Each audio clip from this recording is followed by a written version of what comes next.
오늘의 주제는 12월 산타랠리 가능할까라는 주제를 뽑아주셨습니다. 이 주제 하나로 정말 요즘 우리 시장에 일어나는 모든 일을 다 이야기를 해볼 수 있을 것 같다는 생각이 드는데, 그 전에 문자샵 파라나파라나와 유튜브 채팅창을 통해서 우리 시청자 여러분의 궁금증 저희가 해결해 드리고 있습니다. 그리고 또 언제든지 공유할 수 있는 내용 같이 공유해 주시면요, 저희가 중간중간에 또 이동국 파트너께 질문도 한번 드려보도록 하겠습니다.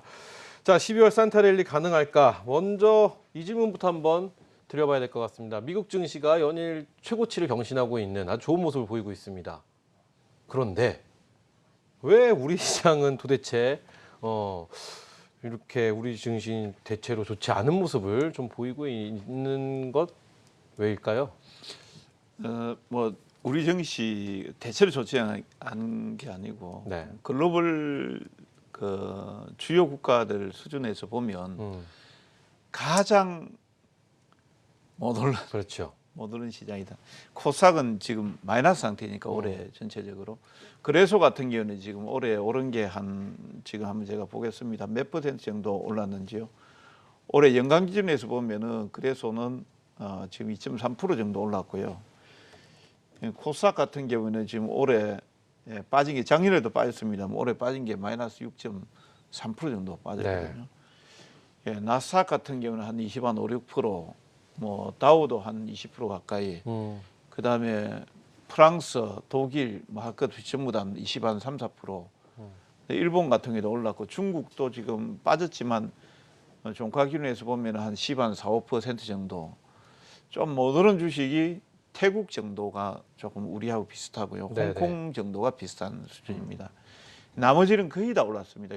지금 브릭스 국가 중에서 브라질이라든지 그다음에 인도라든지 이런 쪽은 4년 연속 계속해서 지금 올라가고 있고, 10, 4, 5% 정도씩 지금 올라가고 있거든요.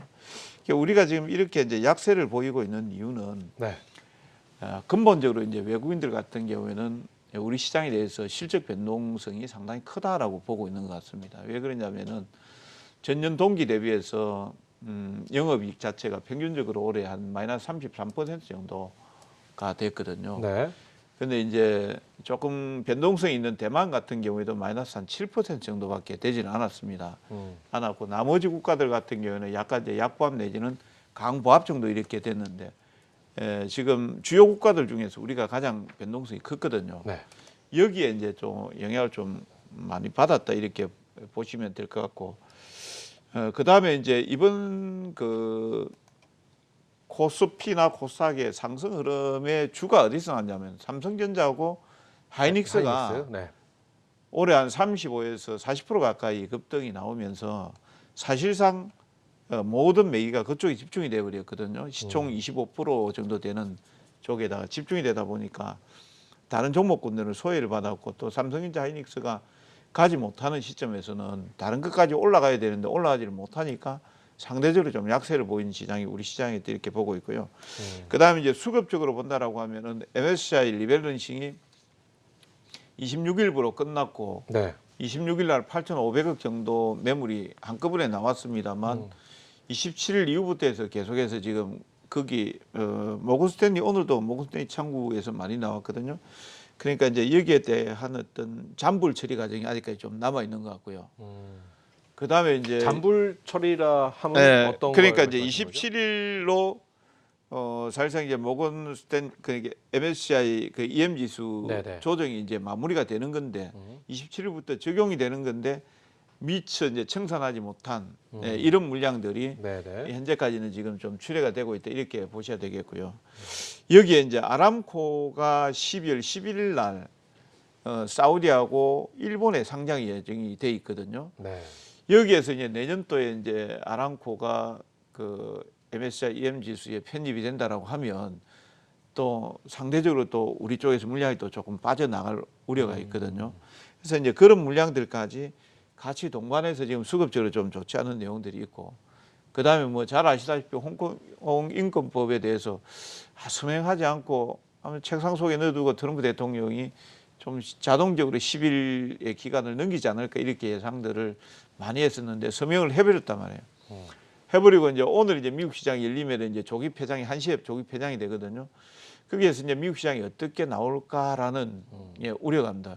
또 주말 사이에 이제 미중 간에서 어떤 또 격돌이 있지 않을까라는 우려감들, 이런 내용들하고 이제 오늘 또 말일이니까 말일날 삼성전자 30% 캡룰이거든요. 요게 30% 캡룰이 그 유동 시가총액 기준을 해서 코스피 200에서 한 종목이 30%가 넘어가게 되면 그 넘는 지분에 대해서는 12월 달에 처분을 강제적으로 해야 되거든요. 그래서 이제 이게 오늘까지 이제 마지막 계산하는 날이거든요. 그래서 그게 10월 16일인가 그럴 거예요. 아마 57,700원 정도가 됐을 때 삼성전자가 코스피에서 유동 시가총액 기준에서 30% 약간 넘은 가격이거든요. 네. 그래서 이제 그걸 맞추는 과정들이 오늘까지 나오면서 시장이 좀 약세를 보였다 이렇게 보고 있습니다. 그래요. 우리 시장의 부진한 모습 전반적으로 좀 말씀해 주셨는데 저희가 그러면 지금 말씀해 주신 것을 토대로 하나씩 좀 디테일하게 들어가 보도록 하겠습니다. 먼저 외국인들 얘기를 안 할래 안 할 수가 없습니다. 지금 말씀하신 대로 MSCI 지수 변경이 끝났는데도 이 집 나간 외국인들이 돌아오질 않고 있습니다. 이들이 지금 어느 시장으로 가고 있는지, 그리고 과연 이들은 언제쯤 돌아올 거라고 예상을 하시는지 한번 여쭤보도록 할게요. 지금 외국인들이 지금 11월 7일 이후부터 해서 보면 4조 3천억 정도 거래소 시장에서 팔았거든요. 네. 대단히 많은 물량입니다.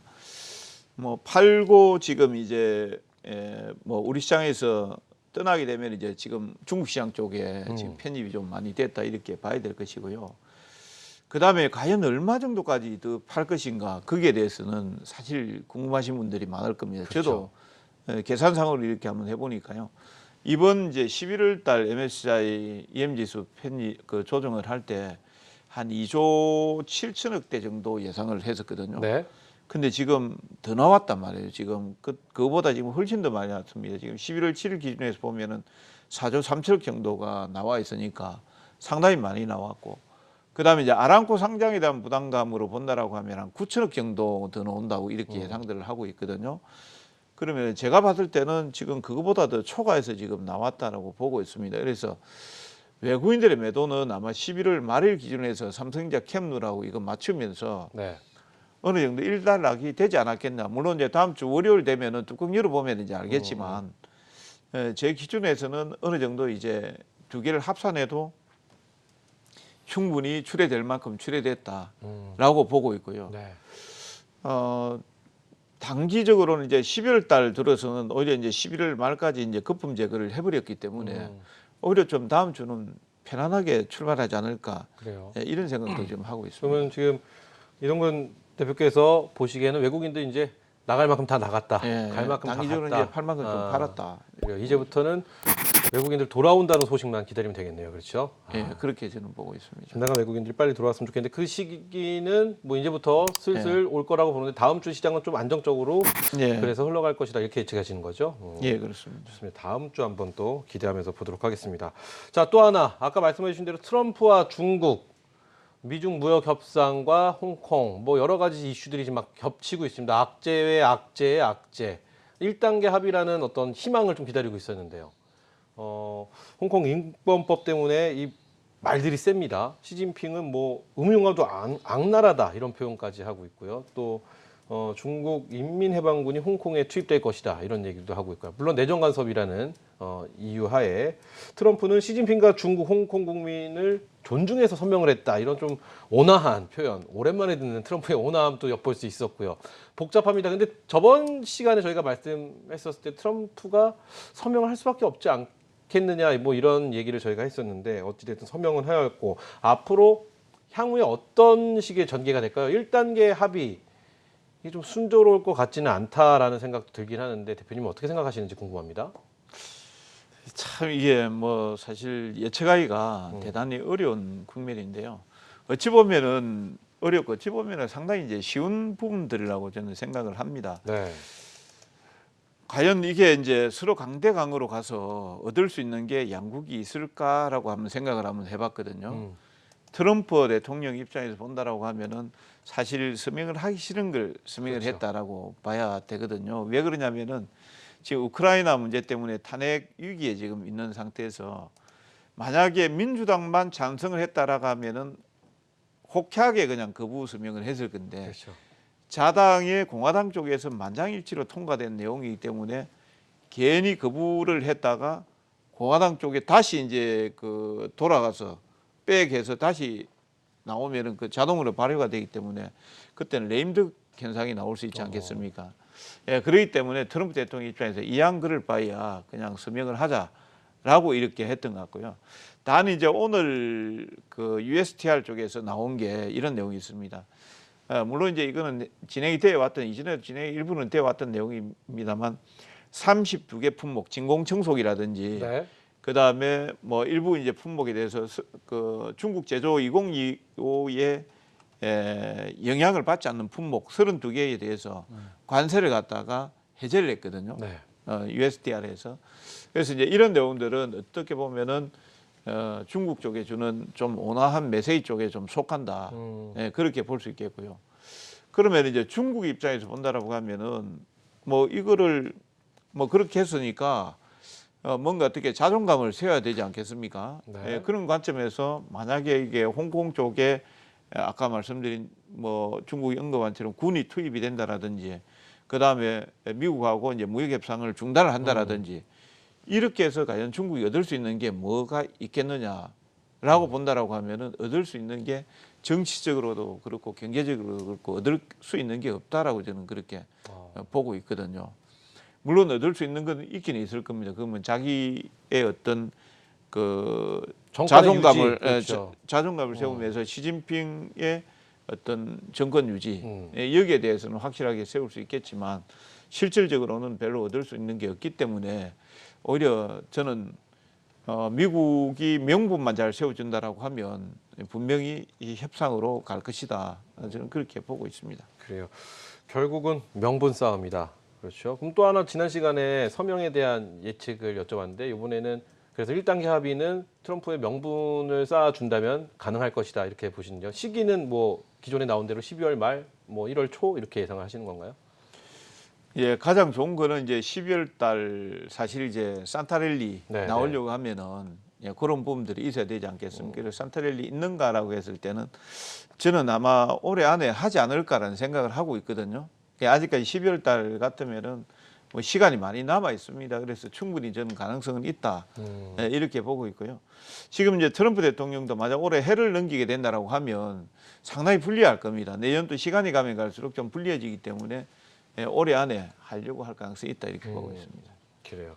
또 하나 궁금해진 게 지금 우리는 뭐 남의 나라 이야기이기 때문에 좀 가깝지 않지만 아까 살짝 언급해 주셨는데 탄핵 부분에 대해서 뭐 여론 보니까 50대 탄핵 찬성이 50%고요. 그렇죠? 아닌 탄핵에 반대하는 사람이 한 40% 정도 미국 국민들 여론조사가 그렇게 나오는 거 봤을 때 탄핵에 대한 두려움 때문에 그것을 좀 극복하기 위해서 이번에 또 북한 카드를 쓰지 않을까라는 또 일각의 또 언론에서 나오는 기사들을 볼 수 있는데 그거에 대해서는 동의하시나요? 또 북한에서는 미사일을 발사를 했고요. 이렇게 되면 또 우리 또 경협주들은 지금 아직까지 갖고 계신 분들 좀 대응 방법도 궁금해질 것 같습니다. 제가 봤을 때는 사실 이제 우리는 우리 입장이니까 가장 큰 문제라고 볼 수 있겠는데요. 미국인들의 입장에서 본다라고 하면은 북한 카드는 그렇게 그래요? 큰 거는 아닌 것 같다라는 생각을 하고 있습니다. 오히려 요즘 보면은 북한은 보면은 이제 계속 단거리 미사일이라든지 이런 쪽을 계속 발사를 하면서 어떻게 보면 위협을 하는 건지는 모르겠지만 실질적으로 대화 요청이라든지 이런 것을 우회적으로 계속해서 신호를 주고 있거든요. 근데 미국은 전혀 반응을 안 하고 있습니다. 네, 거기에 대해서. 지금 미국이 가장 급한 거는 이제 트럼프 대통령도 자기의 탄핵 문제, 지지율 문제, 유세 문제, 그 다음에 이제 미중 간의 협상 문제, 이런 것들이 가장 크고 그게 돼야만이 저는 그 다음에 이제 나가는 카드다라고 이렇게 보지 동시다발적으로 두 개를 같이 흩뜨려 놓지는 않을 것 같아요. 그래요. 오히려 북한 쪽에서는 연말까지 시간을 가지고 시간을 줬다라고 이렇게 얘기하지만 그 시간을 빨리 약속을 지켜달라고 계속 북한은 얘기하는 것 같고요. 오히려 우회적으로. 그렇지만 미국은 거기에 대해서 별로 반응을 하지 않는 것 같습니다. 그래요. 네. 그렇다면 지금 경협주는 당분간 지금 같은 모습을 계속 유지할 것이다. 네, 저는 이렇게 좀 정리하도록 힘들겠다. 하겠습니다. 자, 마지막 질문 이렇게 드리겠습니다. 올 이제 한 달 남았습니다. 올 한 달 우리 시장 어떤 대응 전략이 필요할까요? 어쨌든 우리 시장 내년부터는 굉장히 좋은 모습이 많은 전문가분들이 내년부터 좋은 모습을 보일 것이다 이렇게 예측을 해주고 계시는데 그렇기 때문에 올 12월 한 달 그 어느 때보다 좀 중요하지 않을까? 어떤 대응이 필요할까요?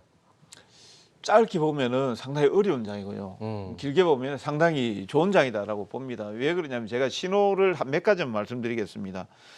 통계청이 2017년 9월 달에 경기 고점 나왔고 지금 26개월째 지금 수축기가 진행되고 있다고 말씀을 드렸죠. 최장이 29개월이었습니다. 29개월이면 2020년 2월 달이 경기 저점이 나오는 때거든요. 그걸 기억하시기 바라고요. 그다음에 오늘 이주일 한국은행 총재께서 올해는 2%대 내년도에 약 2%대 초반 정도까지 가능하겠다라고 얘기를 하면서 뭐라고 신호를 줬냐면은 경기가 저점을 다지고 있다라고 얘기를 했거든요. 그래서 사실 그 통화정책을 담당하고 있는 최고 수장이 그런 말씀을 하는 게 쉽지는 않거든요. 네. 경기가 저점을 다지고 있다라는 내용도 하나 있고요. 그 다음에 이제 외국계 증권사 골드만삭스입니다.